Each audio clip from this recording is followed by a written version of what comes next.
We all remember recess growing up in school. Recess was a time of day where you could have all the conversations that you could not have while in class. Recess is where you had the real conversations. And real conversations we're going to have. In each episode of the Recess podcast, I'm going to have real conversations explaining students and school. I'm David McGuire, and I'll be your host. It's recess time, y'all. What's up, beautiful people? Happy Tuesday. We're back with the Recess podcast. This is episode 21, titled Every Child Can Succeed, and I'm excited for this conversation. Though we're not still doing the board conversations, I do have another individual running for a school board in Washington Township. She's going to talk about that, but we're going to have a conversation on this idea that every child can succeed. So I'm excited about it. I want to thank everybody for tuning in, rocking with us. Again, like always, share this video, pop in the comments. We'd love for you to engage with us. And again, the Recess podcast stands for Real Education Conversations, explaining students in school, and we're definitely going to have a real conversation. So I'm just excited. It's been a good week. You know, election is next week, a week from today. Now, whether or not we get the results on Tuesday, that's a question that we have to wait and see. But as it says on there, election day is coming up November 3rd. Make your voice heard. And I'll say this again at the end, make sure you vote with your heart and your head. So whether it's absentee ballot, mail-in ballot, early voting, or election day voting, just make sure you go out and vote. Encourage a friend to also vote. But tonight, as I talked about, we're going to talk about every child can succeed. So without further ado, I'm going to get my guest to solo screen and allow her to introduce herself, tell her who she is and what she's about, and then we're going to jump into this real conversation. We hope you engage with us. So, Ms. Curlin, the stage is yours, solo screen. Just take a moment, introduce yourself to the folks, let them know who you are. Let me tell you, it's so funny that you're referring to this as the stage, because I always tell people that before I became a teacher, I really think in my first life I was a ballerina and nobody remembered me. So I feel in my heart I must have been Misty Copeland. I must have been her. She must have got her inspiration from me. Just kidding. We're all getting inspiration from her. My name is Alexandra Curlin. I am a mom of two. I am a wife. I'm a sister, I'm an aunt, I'm not yet a grandmother, thank God. Although I really can't wait for that to happen. I mean, I can wait, but I can't wait. And so I'm just happy to be here, happy to be alive, happy to be running for school board, and excited to be on your show. I'm running for school board in Washington Township. This is my second time running. In 2018, I ran and won the election, found out I later lived in District 1 rather than 2, and so I'm now rerunning in the correct position for the District 1 position. Currently, I work as an attorney. The main area of my practice is education law. I represent parents of kids with special needs. I represent multiple schools. Those are both traditional schools as well as charter schools. I've sat on boards, traditional school board, a charter school board, a private school board. I've sat in advisory functions for all of those things. I've worked at the Department of Ed. I consult with the Department of Ed still. And sort of do education all the way around. I also represent a couple of teachers unions. So we've got, our practice is pretty well-rounded around education. And so I'm running for school board because I think that our district can do better. I believe in kids. I believe in students. I believe in our community. And I think our kids and our community are, that's a really good match. And it's incumbent upon us to do our parts. I was doing, a Peloton workout the other day. I don't know if you guys know, but Peloton has a new Hamilton workout. You can either do Hamilton run, Hamilton cycle, or Hamilton yoga. And so I was doing the Hamilton cycle, and Robin Arzon did a quote from Lin-Manuel Miranda that basically asked the question, why he did Hamilton. And he said, basically, people are going to ask you, what did you do in your life? What did you stand for? And it's important to me that my children, my children's children, and their children's children know what I stand for. In life, you have to stand. And so this is what I'm trying to do. This is my way of giving back. I love it. So again, it's dual conversation. We'll talk about the school board. I have you talk about specific things that you stand on in regards to what's happening in Washington Township, what you hope to accomplish. And then also just talk about generally like education. You talked about, you represent some teacher unions. You represent, you've been in this education space, even though it's been on the law side, but also parent and what that means and just what we need to do as a community to make sure that education is beneficial for our children. So I'll jump right in with a simple question. For sure. Send it around, while you're running. What do you feel is the biggest issue facing Washington Township right now? So what was like that anchor for you that said, this is why I'm running? So honestly, I feel like the biggest issue that's facing Washington Township, I mean, I think there's a couple of issues, but I think they're all interrelated. I think the easiest one to say is the achievement gap. We have the highest achievement gap in the county, but I think that's old news. Everybody knows that. I think what you see, the achievement gap, though, is a symptom, not a cause. And I think one of the things that you see in Washington Township is a difficulty for students to receive support and services where they are. You see that manifested a lot in disenfranchised communities, and you'll always see that. Whenever something big happens or whenever there's a true systemic issue, the very first people that you're going to see it with and the hardest hit or the hardest impacted are going to be disenfranchised populations. So I think that our achievement gap is a symptom of the fact that we're not yet embracing the meeting students where they are quite yet. And I think that's happening for all of our students. I think that, for me, the biggest strength of Washington Township is our diversity. But I think that, sometimes we see that as a weakness. And so I think learning how to challenge ourselves and rise to the challenge of the diversification in Washington Township is something that is hard for the township right now. And that's something that I think we're working through and learning through. Yeah. Well, it's amazing when you think about Washington Township and just from the outside looking in, when you have a diverse district, as you mentioned, when you have a superintendent who just happens to be a Black female who's been there, when you have the high school principal being a Black male, you wouldn't think that some of those things arise. And I know like conversations talks about when you think about the achievement gap between particularly students of color and white students, like you say like, man, with a Black superintendent and a Black high school principal, you don't expect that. But with the board, so right now, currently, as it stands, what is the makeup of the board in Washington Township? Is it primarily, what the typical statistics would be for board, which is middle-aged, white men in their 40s and 50s, or is it a diverse board? So what is the current status of the Washington Township board, if you know? So before I answer that question, one of the things that I really want to reiterate throughout this conversation is certainly we all believe in diversity. And I think we all know what that is. But in the conversations that I'm talking about in diversity, certainly we are talking about the color of skin, but Washington Township is so rich with so much diversity, not just where people are, not just what they look like that you can see on the outside, but how their homes function, where they work, the level of knowledge in college and all of that they have, the level of world experience that they have. And so I would say that most of our board are Midwesterners, who are middle-aged like I am. There are 3 non-minority men on the board, a minority male on the board, and a minority female on the board.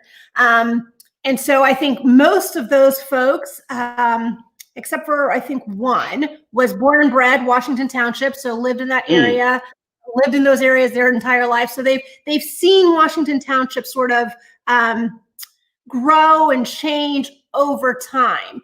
And so I don't think it's that our board is not diverse. I just don't think there's enough diversity. Okay, I'm going to say a statement and then I'm going to explain it. Okay. I don't think our board is not diverse. I don't think that there's enough diversity on our board. So what I mean by that is, one of my platform points as far as running is strong community partnerships. Okay. We have 5 board members, and all 5 of them are talented, wonderful people. Having said that, 80% of the households in Washington Township don't have children in them. But in Washington Township, you're going to find some of the best minds in the entire state, definitely in the entire city.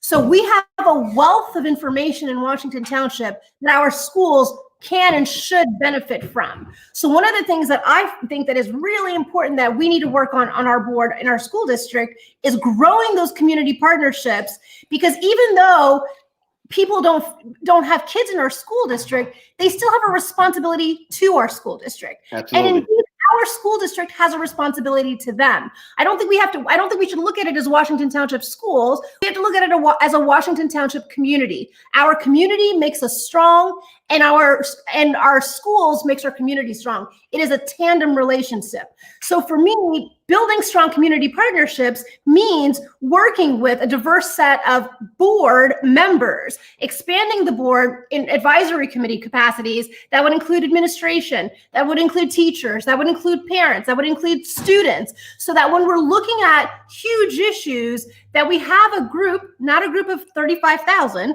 but a group of 10 or 15 people that really represent a diverse sort of a diverse range of ideas for any given topic that can really help us think through issues and make really good plans that impact, again, not just our student body, but our community as a whole. Yeah, absolutely. And I believe with this being election season and, and school board races are coming prominent, I've always said, regardless of, where people fall on certain issues, if your board is diverse, as you said, in thought and skills that they bring, even though we may differ on the path to get to a certain place, as long as we all believe that our particular district or township needs to be best for all children, all families, all community partners, I think that's what you need, because you do need some diverse thought, because it's in that diverse thought, it's in that wrestling with diverse thought that you allow people to better come up with ideas. And we all believe in the same thing, right? And we all follow the same beat to the same drum. Are we really getting a good perspective to help it expand our thought process? So that is key. But right now, it seems like, no, we got to get everybody on board. That's the same mission and vision. And that we all believe the same thing. It's just like, no, because every time we have a tense situation, we're all going to agree. And I think that does more harm than good. But we all have to believe, as you stated, it's about the entire district. The district from the school, the district from the home, and the district from the community. So very good. Absolutely. So let's kind of stay on the topic with your school board. So how will you be sure, if you're elected, that you represent all the families of Washington Township, all the students and all the businesses, and not just that loud group or not just that prominent group? Because in every district, you have a very powerful group of people, whether that's a powerful group financially or a powerful group in vocal thoughts and things like that. But how will you make sure as a board member that you represent Washington Township and not Washington Township Part A or Washington Township Part B? So thank you. That's a really good question. So the very first thing, like I said, for me, it's really important to make active community members active parts of the board. So having constant board meetings where we're exchanging with our community at large thoughts and sequences of thoughts, to me, is number one. Making sure people feel like they have a seat at the table, because I think sometimes right now people don't feel like they have a seat at the table. Mm-hmm. I think sometimes they feel like they're sending emails to a vacuum, and even though that's not true, the board is very responsive. I think people feel it, and so we need to change the way people feel, because sometimes perception becomes reality, and that generates a narrative that's not exactly accurate. But because people feel like it's accurate, it doesn't change. So I think it's really important for people to feel like they have a seat at the table. I think it's also really important for us to recognize. I mean, I told you strong community partnerships is my number two point on my platform, but my number one point is strong academic success. We're a school district. At the end of the day, what we do is educate children, and students have to be successful. And so I think it's really, really, really important that we meet kids where they are, provide them the support that they need, provide teachers the staffing and support that they need, so that we can see academic success. I mean, when that academic success, it addresses so many questions, as you know, David. Mm-hmm. If a kid's not succeeding in school, there's reasons for that. If a kid's not behaving in school, there's reasons for that. And all of those reasons aren't because they don't have a good mom or dad, or because, they're in foster system, or because, some of those reasons are because of what we can do, of what we can control. And certainly I'm not asking for us to control everything that happens in a student's home. And certainly I also acknowledge that we have to have good partnerships with homes and communities and parents. I'm not saying that at all. Having said that, what we can control is what happens during that 7:30 to 3:30 time period. We can control what happens there. We can control the type of access that we provide to students. We can control the type of support that we provide to students. We can control how we treat students to make them feel like they're part of our community, that they're important to us, that they're human beings that are learning, and we want to be there with them through that learning process. Not punish them for learning, but be there with them through the learning process and support them through that. Yeah. It's really good. Like I said, I had now the fifth conversation with a conversation with board members, and probably had 8 or 9. This is the first time that a board member has mentioned academics without me asking the question on academics. So it is good to hear you say that, because again, at the end of the day, you're running for a school board seat, right? And not just a board seat. And academics is important. And Tina Seymour pops in with a great question. Shout out to Tina. Love Tina. She said, what suggestions do you have for increasing scaffolding for students to be more successful? So when you think about your role as a board, and we can probably get into that, because some people say, as a board member, I shouldn't worry about the academics. And, I probably fall on the other side of the fence, where I think board members should. You don't have to be an expert like an educator. Worry about.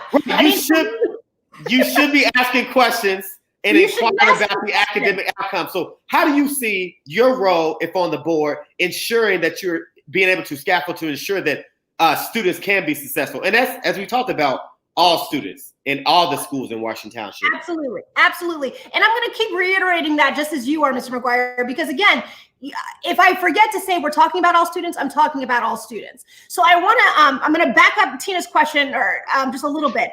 When I told you I ran for the board in 2018 and we won and I got on the board. When I got onto the board in Washington Township, there were no school district goals. We had no goals as a school district. And so there were a lot of changes that I wanted to make. There was a lot of things that I wanted to do.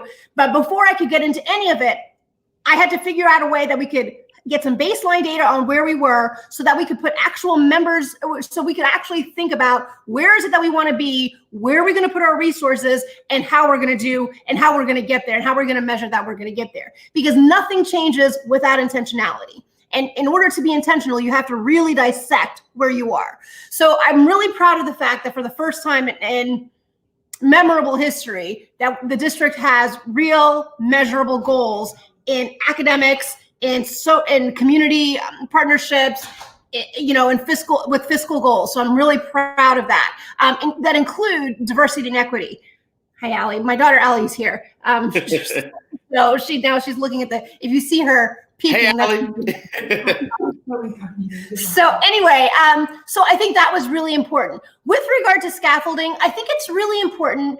I'm of the school of thought that, we're in 2020 now. I mean, we have done for centuries an education system where kids send their parents send their kids to school, teachers run the classroom, and parents support the teacher. But the dynamic in school is teachers and students. We're in 2020. I don't necessarily think that that's the dynamic anymore. Teachers absolutely are the center, and students are still the center of everything we do. Having said that, students come with needs that are so much greater than academics anymore. And those needs have to be addressed in order for us to get to academics. So I really think one of the things we have to do is provide teachers so much more support around what they do so they can actually teach. There are counselors who do counseling, not teachers. There are, social workers who do social working, not teachers. There are behaviorists who do behavioring, not teachers. There are, classroom aides who can do phone calls or, other miscellaneous types of things that teachers shouldn't be doing. And teachers are having to do so much that they're not able to have the imagination and innovation and free reign to go out there and do their craft really, really well. So I think it's really, talk slower. Okay. Mm-hmm. People tell me to talk slower. Sorry. Thanks, Alan. So I think it's really, really important that when we think about education, we think about all of that. And we think about harnessing the resources and the power of all that we have access to in order to support the academics that is happening in the classroom. Because again, at the end of the day, what we're trying to build are students who walk out of our schools in a post-secondary setting, whatever post-secondary setting they choose, and they succeed. They're able to have their own families. They're able to provide to their families what they received from us, if not better, and they're able to take care of their families and be productive members of society. The only way they can do that is through education. I love it. So you said a lot there, but one of the pieces I want to get to is the part you talked about schools having individuals that can do other things. There's this thing, and a lot of teachers want to have this badge of honor that I'm a counselor, I'm a therapist, I'm a mom, I'm this in all my classroom. And it's like, I need you to be a teacher. I hired you to be a teacher. But see, the system has to do a better job of providing schools who may not have the large pockets and the resources to have the counselors and the social workers to get those individuals, because we do put a lot of that on the teachers. And there's no way that you can balance all of these things you're doing in the classroom while also trying to push academic achievement. And it tends to always happen in the schools where resources are low, but the needs for the students are a lot higher. I never understood that. Why is it that the schools with the least amount of resources have students with the most needs? And the schools with a lot more resources have students with the least amount of needs, right? Never really makes sense to me, but that's the system we live in. But as you said, board members, their job is to make sure that they create a pocket in a surrounding around teachers where they can have those supports. And the last thing you said will pivot me to my next question. So do you feel we need to double down on our push for college for all children, or do we need to pour more resources into providing technical training for students and other options besides college? Because, I'm a principal of a charter school, and our motto is college or die, and we're unapologetic about that. But, Washington Township has J. Ever Light, I think is the name, still J. Ever Light, the Career Center. They push all those other resources, but they're also a district that's completely international baccalaureate, right? So they have an IB track and also, J. Ever Light. What do you see we need to do as a community? Do we need to double down on get more kids to college, or do we need to put more resources in technical training for students? Both. But I will also tell you that I don't think everybody has to do it all. The one thing that I think is beautiful about Washington Township is, yes, we have J. Ever Light, which is an amazing spot. If you haven't been there, go there. They have a cafeteria, they have a hair salon, they have a radio station. And so, those students are amazing, and they're serving our community every single day and bringing dollars into Washington Township every single day by their just hustle at school. So if you haven't been to JEL, check it out. But one of the things that's amazing about JEL is that we're open to other school districts. Mm-hmm. So, I think that so it depends on who we're talking about when we say we. Do we as a state have to make sure that we have access to college for all students through dual credit courses and everything like that helps us in schools get kids to post-secondary educational institutions? Yes. Do we as a district have to ensure that we do the things that encourage kids to get to the best colleges that they possibly can? Yes. Do we as a school have to also ensure that our kids have access to post-secondary options that maybe they don't want to think about educational institutions? The answer is yes. One of the big things, like I said, my number one point is strong academics. So for us, one of the things that I would really love to see in Washington Township, we have a couple of tracks. We have a really good AP, IB honors track, and then we have a really good college prep track. But those are the only two tracks we have. One of the things that I encourage us to do is add 2 more tracks. Between AP and IB and between regular, I think there should be a track called advanced. It would be still a weighted track, but a little bit less weight. It would be same sort of curriculum, but a little bit less of it and a slower pace of it. And a little bit faster than a college prep, but not quite AP/IB coursework. And then I think in addition to our regular course load, which we call college prep, I think we should have a basic coursework, which is for classes where you need to get a certain amount of competencies to be a successful post-secondary, regardless of where that is. And then you should be able to flow in and out of those systems as you can. So for example, if you're a kiddo and you've always wanted to be an engineer, you're super gifted in math, maybe you want to get 2 maths, 2 sciences, and a basic English because you don't really need Beowulf for what you're about to do. Or maybe you know that you are so good at being a radio DJ that you're going to take communications, you're going to take English, you're going to take less algebra because you don't need that to get to what you got to do. So I think, and I think that should be present for us all the way up. So in other words, in elementary schools, we should see where kids are showing aptitude and challenge them where they are. So when I say meeting kids where they are, I'm not talking about just if we've got a kiddo who comes in 4 years behind, we need to have a way to remediate them. If we've got a kiddo that comes in 4 years ahead, we've got to be able to have a way to challenge that child too. And we're going to get the gamut. And that's why it's so important to rely on those community partners to help us reach those students. We can't do it all ourselves. Like raising a child takes a village. Yeah. Running a school also takes a village. And one of the things that as Americans we have to do is recognize that our school system is our backbone. It is our backbone, and we have to invest in it, because an investment in our school system, honestly, is an investment in ourselves. It's an investment in our future. Listen, the things you're talking about, and I hope Tina's still listening, and the things you're talking about is why I believe when you look at why there was such a rise of charter schools, it's because of everything you just named. A lot of traditional township and district schools, particularly in Indianapolis, had one or two tracks. You either fail A or you fail B.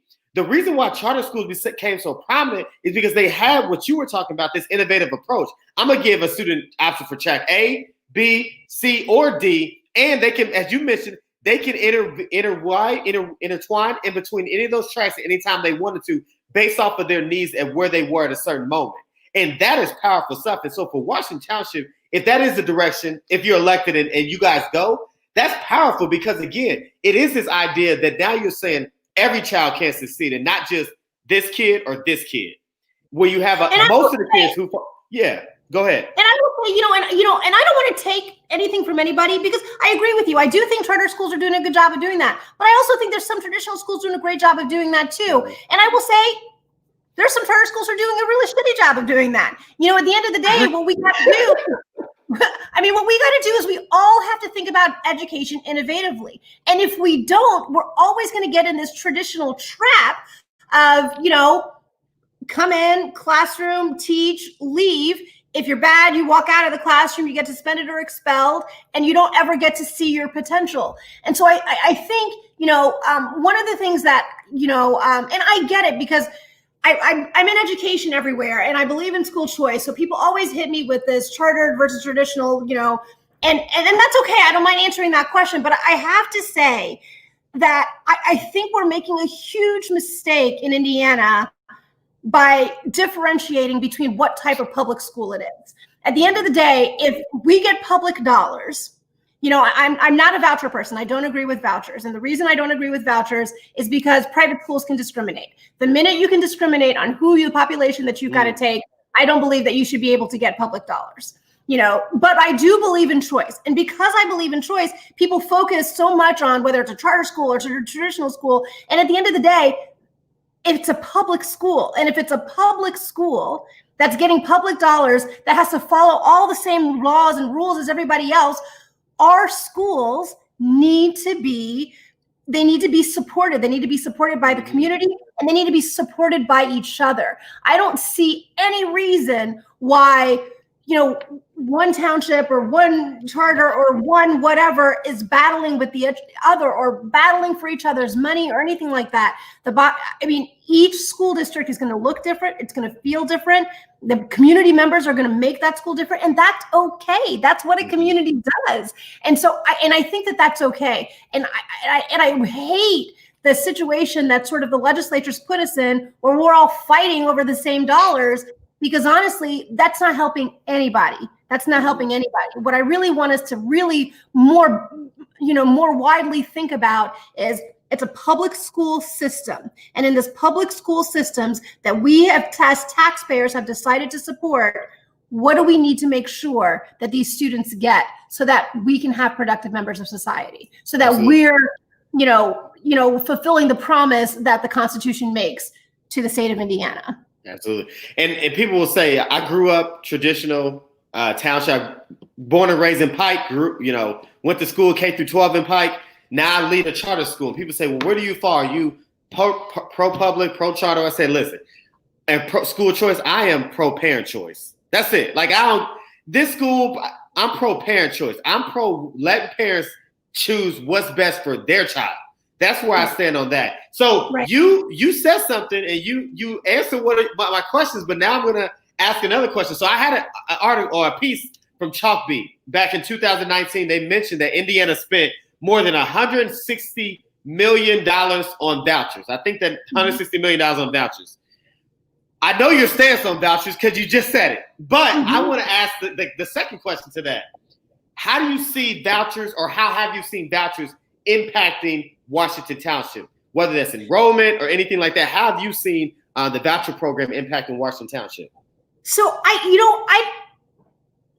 Washington Township has always had, I think one of the things that's made Washington Township so strong for so much time is that we have a ton of private schools in our district. Park Tudor's in our district, Brebeuf is just outside of our district, Christ the King's in our district, Bishop Chatard's in our district, Cathedral just on the other side of our district, Orchard, Sycamore, International School, tons of top schools in our district, and that makes a ton of competition in our district.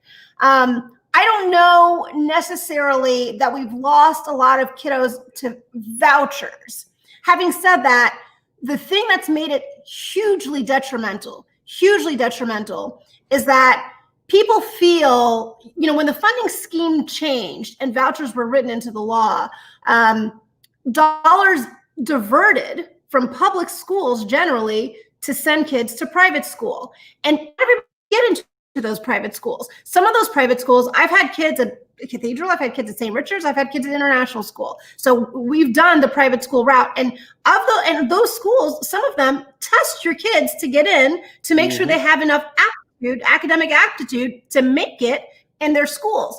I don't believe it's appropriate to send public dollars to schools that do that.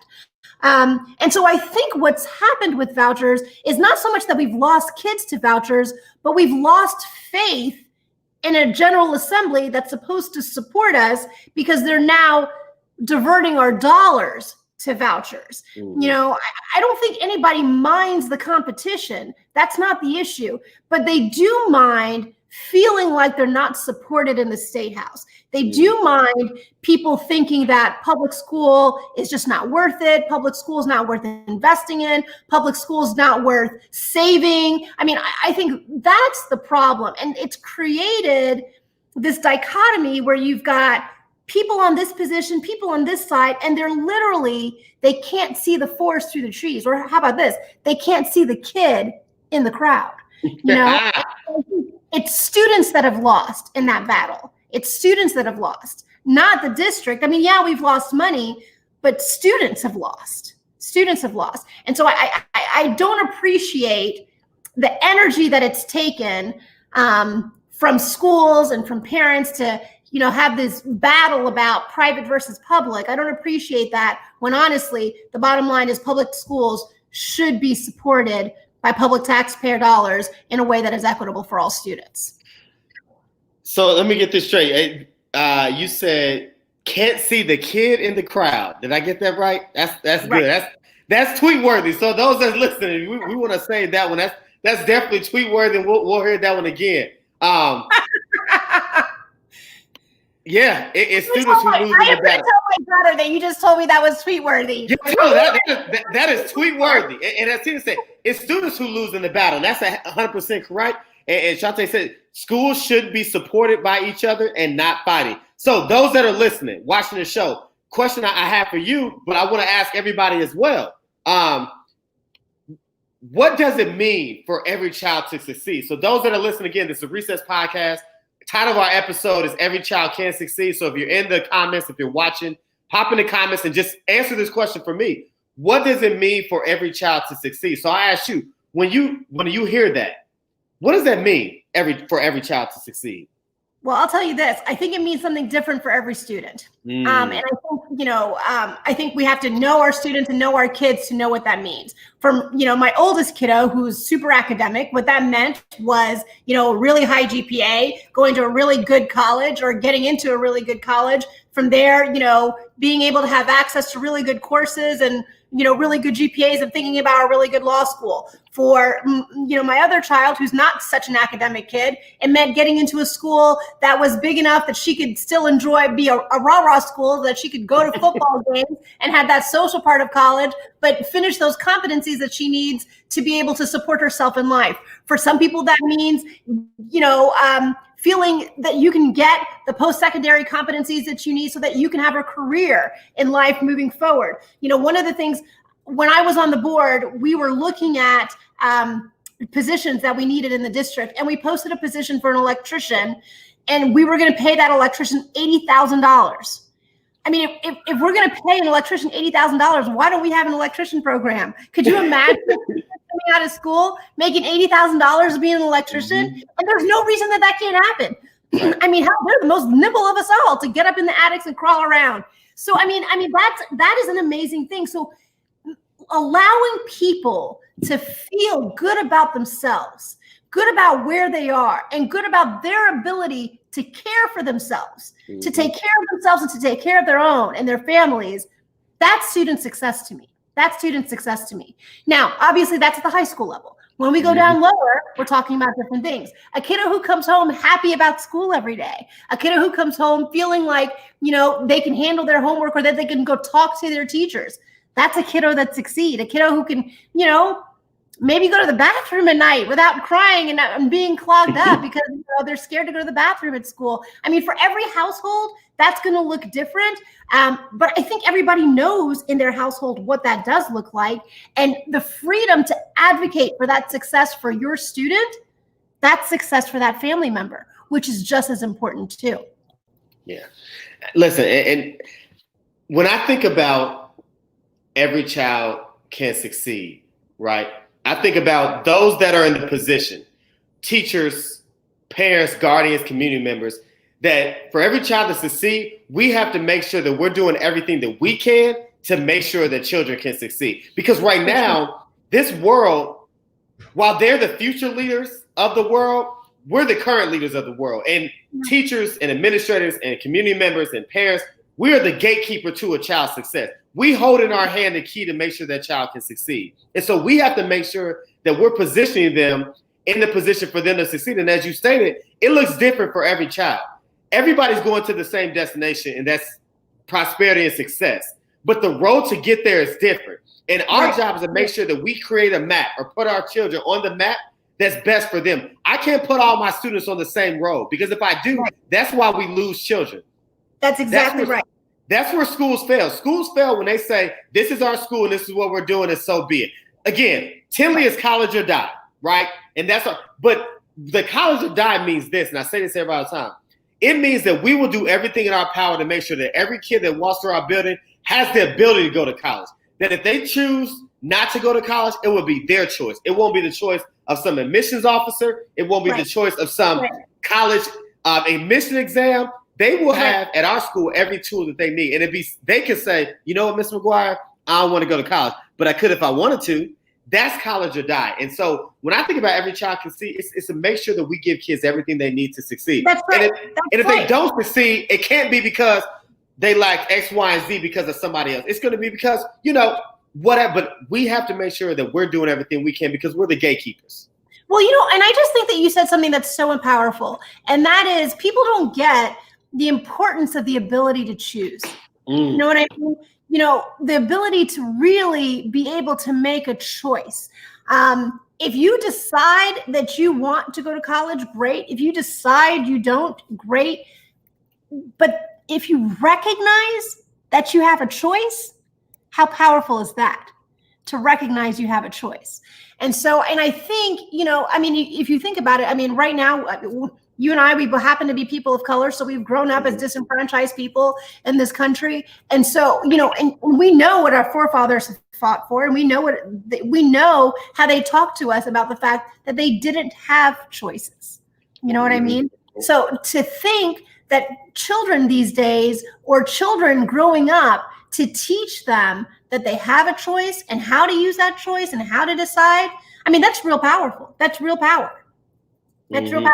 Oh my gosh, Mark and Raina Curlin, that's my brother and sister-in-law. Hi guys, how are you? Listen, and they said something. So to me, every child succeed means that every child achieves at the highest that they can, not based on others. And again, another issue of schools is they try to compare every kid, and rankings are great, right? You need rankings because, I'm not a fan of participation trophies. However, if child A is here and child B is here, child A is higher than child B. But if this is child B's highest, then that child has succeeded. Just because they're below A does not mean that they failed in any way. And I love that thought. Like, where is this kid's bar, and how do we make sure that that child succeeds or exceeds their bar, not the bar of the other student, but their own personal bar. And that's to make sure that, that they succeed on their own. And I think that, and I think you're absolutely right. And, with regard to you were talking about rankings, I think one of the things that's really important to me when we talk about like things like the achievement gap or things like that, we have to recognize that rankings are one piece of the pie, one piece of the pie. So we describe a child being here and a child being here. Well, that's in one piece. There's also places where children are right here based on another piece of the pie, or that it becomes this based on another piece of the pie. So I really think that it's so important to think about whole children. I know you said it was tweet with her, and I don't want to waste it, but again, don't lose the kid in the crowd. Don't lose, look at that individual child. Not just, I will tell you, when I was teaching one year, I think it might've been my second year teaching. And usually I'm pretty good about learning all the kids' names the first day. So I thought I could do that. And one time I got this kid's name wrong, like on the first week. It was like the second or third day of school. And I called him a different name. And I said, I'm so sorry. There's 30 of you guys and there's only one of me. And that kid told me, he said, Mrs. Curlin, there's only one of me too. And I said, oh, shit. Yeah, you're right. You're right. You got another one. That's another one. I was like, that's second grade, dropping knowledge. Because like you said, in his world, there isn't just me. You should not. That's right. Oh man, that's dropping knowledge, right? I was like, okay, you're right. My bad. I won't make a mistake again. Man, that's good. So Samantha asked, and I think this is a question. So she said, where is that child's bar? How do we make sure that child exceeds the bar? And again, when you talk academics, obviously that child's bar is where they are currently academically and where they can realistically meet in a given span. So sometimes, Mr. McGuire, believe it or not, sometimes people don't even ask the question, where's that child's bar? Yeah. Literally, I don't know how. I sat in a meeting today where we were talking about the kids' IEP, and they were writing. So I was in an IEP meeting, and we were writing. The school was writing goals, and this is not a school anywhere near Marion County, so FYI. So the school's writing the kids' goal, and I said, so what's okay? It was a reading fluency goal. I said, so. Okay, we need a comprehension goal because we just found out this kid has a specific learning disability. So what's the baseline? Where's the baseline on comprehension? Radio silence. Crickets. I'm like, okay, so we don't have a baseline we don't know where the child's comprehension is right now so that we can make a goal for that? And that's in a special ed where everybody's trained on present levels of performance. Well, they should be. They should be. It's not happening there. It's not happening there when it's part of the law. What do you think is happening where we don't even think about it for other kids? Mm-hmm. Where you can't be sued, right? That's exactly right. Because again, there's educational malpractice happening a lot in gen ed classrooms because again, the microscope or the room for error is very small, and it's different because in a special education space where there's federal Article 7. To me, I'm gonna say this, and this could be controversial, and I don't care, because it's my show. Here we go. There should be a federal law for miseducating children, like that. There should be a maybe not arrested, but you should be fined. You should have your license suspended for 90 days if you are miseducating children, because again, it's a license, right? If I speed repeatedly, my license gets suspended. But you can repeatedly miseducate children and never lose your license. How is that? Right. Or continue to operate as though nothing has ever happened. As though nothing happened. So again, to Samantha's point, when you say, where's the child's bar? It starts with what you said. Asking the question. Where's the child's bar? And then put the effort behind it, the baseline data. Because what happens is people say, the kid's bar is here. Well, how do you know? What data do you have to support it? I don't. That's exactly right. Then why are we know that's fair to that child? right? And I gotta tell you, that's one of the reasons why I'm so proud of being able to pass district goals last time. Because just like, we can't measure our district. We can't hold ourselves accountable. The board can't hold itself accountable. The board can't hold the superintendent accountable. I mean, how do we even know? We're asking for referendum dollars, and where are we going to put those resources unless we decide that this is the framework in which we're going to operate? Mm-hmm. And so it's just as important as for us to think about the kids' goals from the board perspective. What I hope to do if I become a board member, is to think about it from a global perspective for the school district. Where is it as a school we have weakness? What do we need to shore up? Where do we need to put resources so that students academically succeed? Because again, at the end of the day, the center of it has to be the student. It has to be the student, and that student success has to be the center of everything that we do. Absolutely. So here's a question, and it came up in a previous show and actually caused a bit of an uproar just because of one of the comments that someone made. So I'll ask the question and I'll kind of explain the comment and let you say it. So the question said, my question is, what do we need to do as a community to ensure that education is valued? So just a little backstory. In one of the episodes, the question was, does the Black community value education? And then it went into, well, how do you define value? What is value? How is value different? So I'm just going to ask, the question simply, because I reframed it. What do we need to do as a community to ensure that education is valued? And if you want in your response to define what you feel value means, but what do we need to do to ensure that education is valued? So I think that when you answer, okay, so I'm going to talk about that question generally, and then I'm going to talk about that question specific to the Black community, if it's okay with you. Yeah, absolutely. Okay, so I think, for us, when we think about what we need to do to value education, I mean, I think that we do different things at different levels. Number one, as communities, we vote with our tax dollars. We vote for those people who know they're going to financially support education. Education is not free. Education is not cheap. Kids are not cheap. Kids are not free. And we need to make sure that we're putting people in office who want to support education, who want to support complexity index dollars, who want to support increased ADM dollars, who want to support more money in public schools, not in private schools. So I think that that's super important. I think it's important to, put people in office who want to talk about school accountability, but want to provide supports for those accountability. They don't want to just put measures on that are punitive without thinking about how is it that we support schools in getting this done.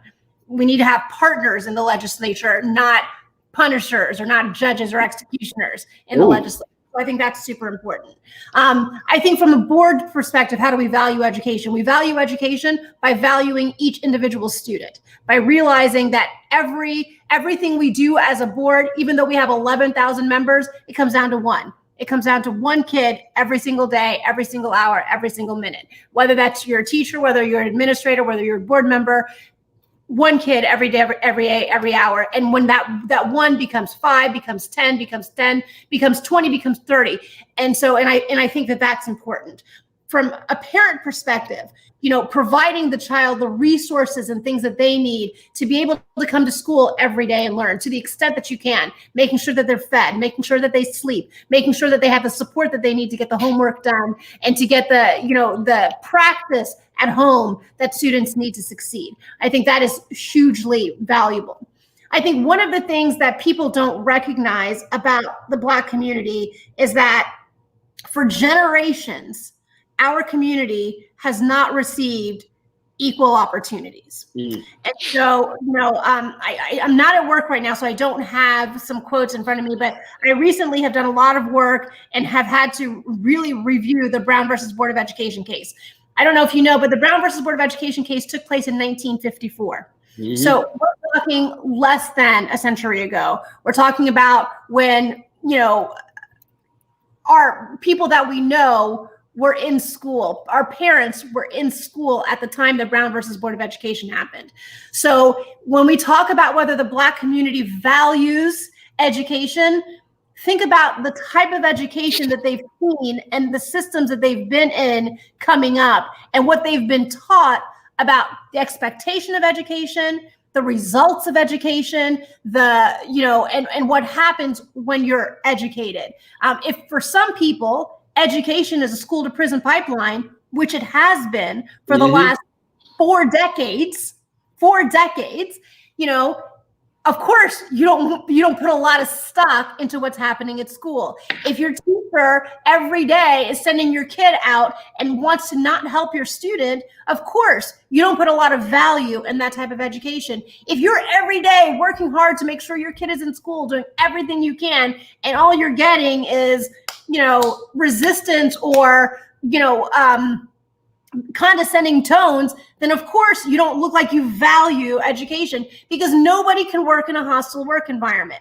In employment law, people all the time can win lawsuits because they're in these hostile work environments. We don't expect adults to work in an environment where everybody hates them because of the color of their skin. And yet we send kids every day into environments where people hate them. They won't say it's because of the color of their skin, but what else is it? Is it because they're poor? Okay, fine. We shouldn't hate kids because they're poor. Is it because they're foster? Okay, fine. We shouldn't hate kids because they're foster. So making sure that, I think, so when we talk about whether the Black community values education, of course they value education. Everybody wants their kids to do well. I've never met anybody who says, I don't like this kid. I don't care how he does. I don't want this kid to do well. That's not the case. Everybody wants their child to do well. The tools that they have to make that happen, the experiences that they have that affect the tools that they have, those have to be looked at too. Those have to be investigated, because I very much believe that impacts a lot of what we do. I'm going to tell you another story. Is it okay? No, yeah, go ahead. I get on these tangents, so my show was built around tangents, so I love it. So I'm gonna tell you this other story. I was teaching, and I had this kid in my class. He happened to be a Black boy, and I'm gonna tell you, this kid was one of the sweetest kids I had ever met in my entire life. I mean, he was the type of kid who would bring me candy every day, or who would bring me an apple, or whose parents came and volunteered all the time. His grandfather happened to be a preacher. His dad happened to be a preacher. The mother was the first lady of the church. And I mean, they were just an upstanding, wonderful family. They were just amazing kid. I mean, if somebody got hurt, he was the first one to always, help somebody out. Or if somebody was struggling in school, he was the first one to try to help. That's the type of kid he was. So he's coming in the classroom. I mean, he was taking the bus into school one day, and this other girl, she happened to be a white girl, and her parents were the PTO presidents at the time of the school that I was working in. And she said that she came into her classroom, and the teacher and I were working next door to each other. And she came into her classroom complaining to her teacher that a kid, she was crying, and she did have like a mark on her arm or leg or something like that because a kid pushed her, and she had fallen. And when the teachers told her, "Oh my gosh, I'm so sorry," and the kid was crying. She definitely, you felt bad for her because she clearly had been hurt. And she pointed out and when the kid said, "Well, who did it?" And she said, "It was that kid right there." And she pointed to my kid. And so the teacher comes in angry, goes to pull my kid out of school. And I was like, hold up, wait a minute, what's going on? And she was like, "Your student tripped my student, and I'm taking him to the office." And I was like, "Are you sure?" And she said, "What do you mean I'm sure? She just told me he did." And I looked at my kid and I said, "Did you do that?" He said, "No." I said, "I don't think he did that. I think she named the wrong person." And he said, and the teacher was livid. I mean, livid. She goes, "I need to talk to you in the hallway." She sends her kid back to class. "I need to talk to you in the hallway." She goes, "That student just told me what he did." And I said, I understand that. I said, I'm telling you, and you're going to have to trust me. She's got the wrong kid, because this kid didn't do that. This kid doesn't. If he pushed her, it was an accident. But I'm telling you now, he didn't push her on purpose, that those marks would have happened to her. And she said, "That's not true. She named him, and I know it's got to be him." And I went in and I asked him, and she wanted to get this kid suspended from school. And I knew that it wasn't true. Now, I was a Black teacher. He was a Black kid. It was a white teacher and a white kid. Mm-hmm. And, I think about sometimes, had I not been, a Black mom who is willing to give Black kids the benefit of the doubt, what would have happened in that situation for that kid? Because I was able to protect him because I knew who he was. I knew the type of kid that he was, and I wasn't going to let someone put something on him that I knew he didn't do But that's because I gave him the benefit of the doubt, because in him, I'm able to see my son, my nephew, my cousin, I'm able to see that. But if, that's one of the reasons diversity is so important, because if you're not able to see that, how do you treat people that you're not able to see those qualities, or you're not able to see your children, your sisters, your brothers and that person? And how do you treat people because of that?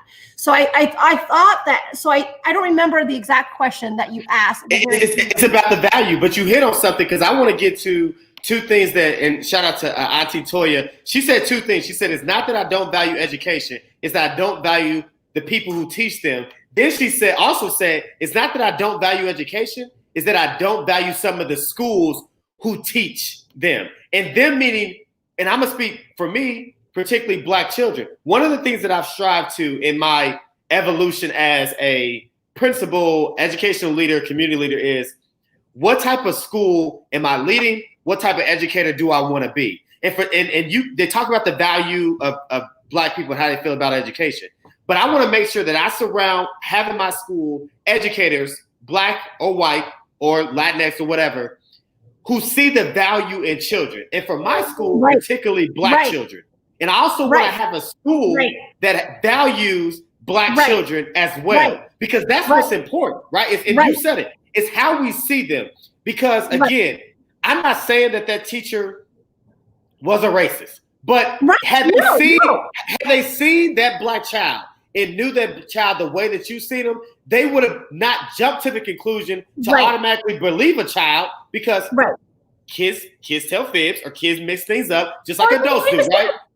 But she immediately didn't see it, but said, well, because this child said it, I know they did it, instead of saying, hey, wait a minute, let's talk through this to let me do some deeper thinking. Let's do some deeper diving. But they automatically said, nope, the kid did it for whatever reason, right? But I'm going to assume, and we're going to assume, had that child, the child that you were protecting, been another color, would they jump to that conclusion? It just seems so often that Black kids don't get the benefit of the doubt. They don't get the benefit of the doubt. And just so, and I think, but that experience, Black kids in 2020 don't get the benefit of the doubt. And if they're not getting the benefit of the doubt in 2020, what happened in 1989? What happened in 1975? They definitely didn't get the benefit of the doubt back then. So if those experiences are what parents come with, then of course they're going to be leery. Of course they're going to seem like they're not cooperating, because that experience affects the type of relationship they're going to have today. Absolutely. It affects it. It affects 100%.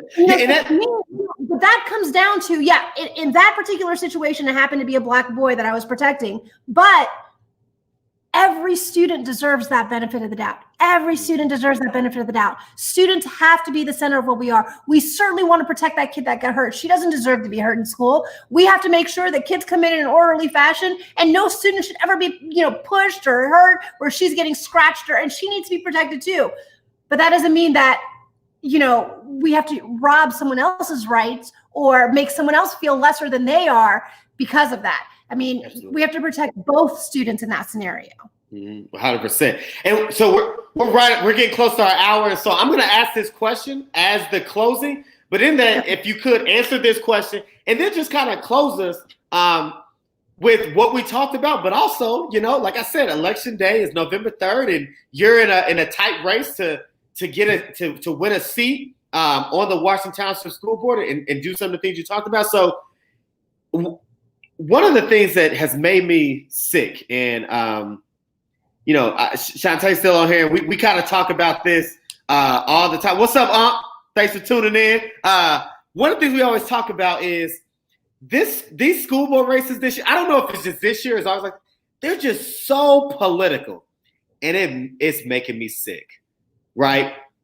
But I want to know, how do we remove the politics outside of school to ensure that parents are getting put first, especially in school board races? Because I feel like, again, you have to be a politician because it is an election and all that other stuff. Right. But you're running to support children. Right. And so how do we remove the politics to make sure we put students first? So I'm going to tell you something I feel really strongly about. And that is this. I think it's so important to elect people that you believe are willing to hold themselves accountable to what they say they're going to do.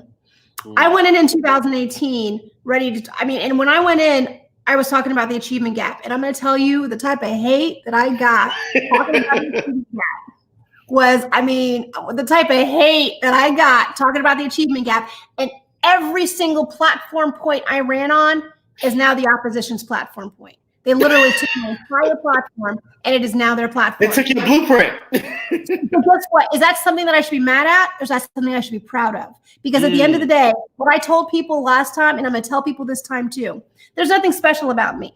There's nothing special about what I do.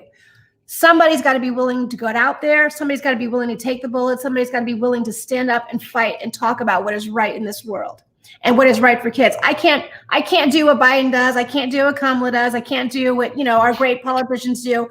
I do know education. I do know kids. It is what I can do. It is where my wheelhouse is, and it's what I have to give back. And so that I'm going to do that. But I expect you to hold me accountable. It's why I wanted to put school goals in place, because again, I expect us to be held accountable to what needs to be done. And not just by voters, but indeed by students themselves. Because again, you're not voting for me, you're voting for your kids. And so if in me, you don't see your kids, if you don't see someone who's going to fight for that, then don't vote for me. Vote for someone who you believe is going to fight for your kids. That's what I think is important. So the way you take politics out of it is by voting. By voting for the person that you believe is going to take politics out of it and stand up for you. And so whether that's me, whether that's someone else, go out there and do it. Absolutely. So what do folks need to know leading up? Just take 1 minute. I've done this with everybody. And yeah, Kelly started some trouble with that. Kelly, you hit that question at the end of the show, man. I'm going to say this. We're going to probably have a show around that question. I'm going to post it up in my closing thoughts. What's the question? I can't see it. What is it? Well, we'll put it up there. Here it goes. She says, so 90% of Indiana teachers are white. Is it not time to pull back the veil and address boldly implicit biases and how the culture of the teacher versus the culture of the student can not only negatively impact learning, but prevent it altogether? If you agree, what does this look like? Man, listen. Well, can I take a teeny tiny stab at it? Oh, by all means. And I'm right. Kelly's starting some trouble right now. So, folks, jump in the comments with your thought. Kelly, even answer your own question. Anybody that's listening, just jump in. We'll get them posted. But go ahead. Because I think Kelly's right. But, and I honestly, this is for me the thing that is, she's come to the crux of an issue. And it's for me, one of the reasons strong community partnerships is so important. It's one of the reasons diversifying the board is so important. I made like a huge deal about diversity, huge deal about diversity. This year, we hired more diverse administrators than we have in the last 10 years in Washington Township, because someone's got to stand. I'm not done yet, but I will tell you, when you diversify and ask for community support and make sure you diversify those committees, you already end up with ideas that are different thinking than everybody else's. I'm going to tell you, the competition one time had a conversation with teachers where they were talking with teachers and for the community to hear. And a question came up where they were talking about the online learning and how hard it was for kids to get on. And one of the teachers said, hey, it's hard. And they asked specifically about E&L learners and how do we close the gap between the E&L learners and getting on the computers for online learning. And the teacher said, it's hard to do online learning. I have a master's degree and I don't even know how to sometimes get on the computer. And I'm thinking to myself, in that sentence, you equated someone who couldn't speak English with someone who didn't have the cognitive level to get on the computer. And that's not the same. Just because you don't speak English doesn't mean you're not intelligent enough to get on the computer. So you having a master's degree has no idea. And so someone called her out on that, and she realized immediately her implicit bias. But I think calling people out and recognizing, having a conversation where people are not afraid to, one, call people out, but two, in a way to make people feel safely call people out and feel comfortable saying, oh, my bad.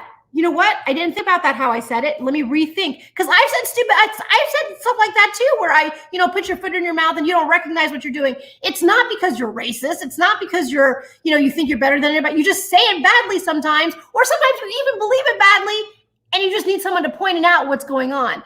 But if we don't recognize that that's what's happening, and if we don't give ourselves the diversity bandwidth to be, to give ourselves the courage to confront the issue, then we can never do it. If the only people who are talking about diversity are people with light skin, diversity only means so much. And it's so representation.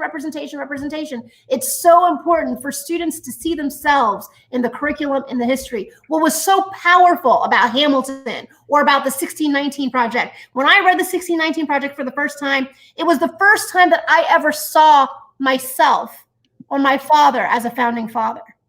It was so powerful to me to think about my founding father's slave being a builder of America, being the backbone of America. And if you it's what it is it's a spin, but still, if you rethink about slavery as the foundation of what America was built on and the power of the slaves who did it, how powerful is that? Rather than using slavery as a weakness, we use it as a strength. And I think that's what that twist of that is. And don't get me wrong, obviously slavery is wrong. I'm not trying to say anything that it's not wrong. But I do think that representation helps us think about matters that we've thought about every single day in different ways, because people are thinking about it different ways. So listen, over time. So listen, that's fine, because you there? Your voice just went out. Did I do something wrong? Can you hear him talking? I got so excited to pick myself out of my own show. Okay. I was going to say, did I do something bad? No, I got excited. Kelly got us going, but no, listen. I'm going to take Kelly's question. I do another podcast called the AOS Podcast. Shout out to Ball and Doc and Unc. This is a question that we're definitely going to have to go there with, because it's definitely that show for us. So be on the lookout for that possibly next week. But I'll say this, and we're going to close out because we're at the hour point. But I'll say this, and in my closing thoughts, there's a few things that I want to bring up, and it all tie together. Auntie Toya asked a question about actively recruiting Black educators. For sure. I've always been strong about, and this idea of diversifying the teaching force, right? Getting Black males specifically in the education, teaching in schools because of representation, right? Right. The Black Hands talk about a lot, creating these mirrors for kids. When kids step into a classroom, Black kids, to be able to see themselves as teachers. But also a piece that a lot of people are talking about now, the importance of white kids to see Black educators as well, right? To change that perspective as well, and why that's important. And so there's a quote that I'm going to remix for a second, because I think it's important, because I need to do a better job of uplifting the profession. So I'll say this. You educate a child, you educate an individual, but you educate a child to teach, and you educate the future. I think we have to do a better job. And that's educators, and that's anybody that cares about education moving forward. We have to do a better job of pushing our best and brightest to education. Because when we get our best and brightest in front of children, we now have set the expectation that education is value. You want to talk about how we value education? We make sure that the best and brightest are advocating for education. We make sure the best and brightest are teaching and educating our children, right? Education shouldn't be a career that you just happen to fall into or do it because there's nothing else out there. It should be something that you are steadfast about, that you graduate top in your class and you say, you know what? Yes, I can go to law school. Yes, I can go to med school. Yes, I can be an engineer. But how about I teach the next lawyer? How about I teach the next doctor? How about I teach the next engineer? Teachers are the gateway. They're the pathway to all of the careers. I've said it before. The school is the pathway to all of the careers. And we have to make sure that we do a better job of making sure that teachers, and we're educating children to go into teaching. Whether they do it or not, like I said about college, should be a choice of theirs. But we shouldn't badmouth education and teaching so much. So again, Ms. Curl, I thank you for coming on, Folks in Washington Township, if you're listening or if you listen to this later, because we'll share this link, listen to the things she's saying. I think she has some very important things that she's trying to do, especially that first 20 minutes. If you missed it, listen to her ideas on innovative approach and what she's going to do for Washington Township. But again, as I said in the beginning of the show, November 3rd, vote with your heart, vote with your head, but make sure you vote. Whether it's absentee, early voting, November 3rd voting, just make sure you vote. And as I always say, the Recess Podcast, create the platform, control the conversation, change the culture. I'll see everybody next week, Tuesday, 7:30 p.m. Thank you for tuning in. I love everybody. That's right. Somebody said it. Vote for you. Washington Township School Board. Thank you. Absolutely. Thank you. Take care, everybody.